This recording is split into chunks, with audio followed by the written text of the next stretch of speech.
20% of adults in the United States are dealing with anxiety right now. That's 1 in 5 people, and if you're one of them, you already know how much it can take control of your life.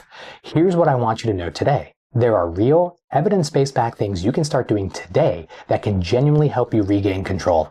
And no, I'm not going to tell you to just think positive or have a spa day. We're going to go deeper than that.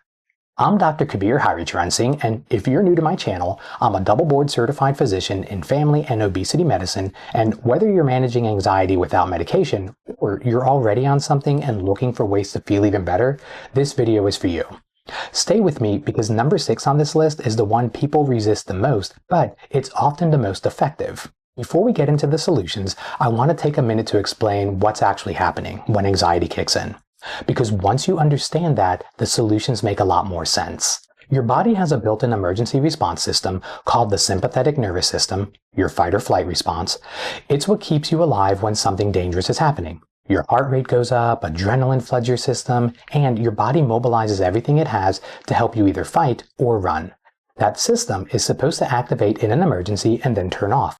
But the problem with anxiety is that it doesn't always turn off, and it activates in non-emergent situations. So, your nervous system is reacting to a work email, a social situation, or sometimes nothing obvious at all, with the same intensity it would use if there were a rattlesnake or another threat to your life.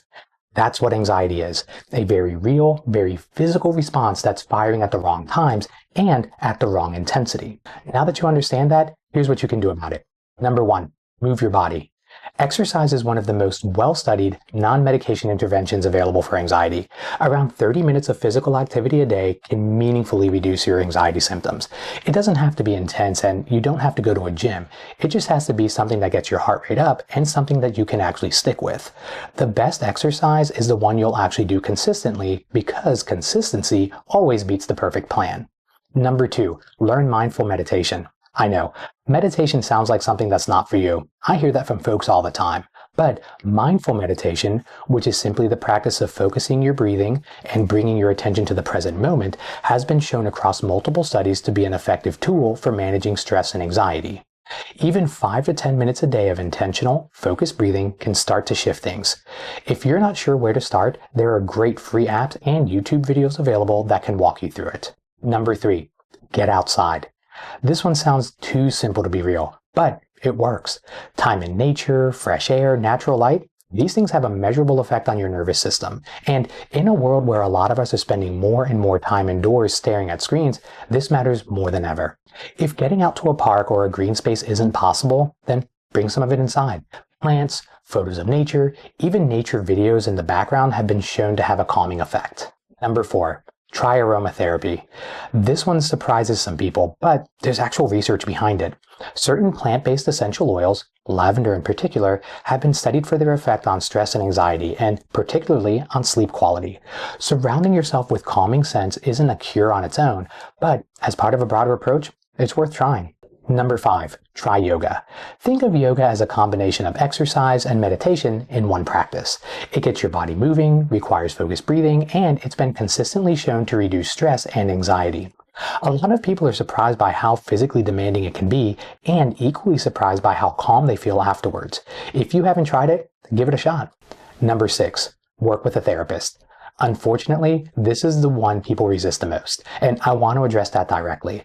There's still a decent amount of stigma around therapy in a lot of communities, and I understand that. But cognitive behavioral therapy, CBT, is one of the most well-researched treatments we have for anxiety. It helps you identify the thought patterns and triggers that are driving your anxiety and gives you tools to respond to them differently. If anxiety is interfering with your daily life, working with a trained therapist shouldn't be the last resort. It should be near the top of the list. I always tell my patients that life doesn't come with a manual on how to deal with everything we have going on in our lives. So why not reach out to a person who's studied these issues and let them help you navigate it? Please don't let stigma stand between you and something that can genuinely change your quality of life. Number 7, protect your sleep. Sleep and anxiety have a complicated relationship. Kind of like me in my comedy career. I think I'm hilarious, but audiences and comedy clubs strongly disagree. Anyhow, anxiety makes it hard to sleep, and poor sleep makes anxiety worse, and this cycle keeps feeding on itself, so breaking it actually matters. Most adults need 7 to 9 hours of sleep a night, and when you're consistently getting less than that, your brain's ability to regulate emotion and stress drops significantly. If you don't believe me, try reasoning with a sleep-deprived child or an elderly adult, and then let's talk. So prioritizing sleep isn't a luxury. It's one of the most important things you can do for your mental health. And if sleep is a struggle for you, that definitely deserves and warrants a conversation with your doctor. Number 8, audit your life. Honestly. Now, this one takes some time and a lot of courage. I want you to sit down and write out everything that's taking up your time and energy, and then ask yourself honestly, what on this list is actually making my anxiety worse?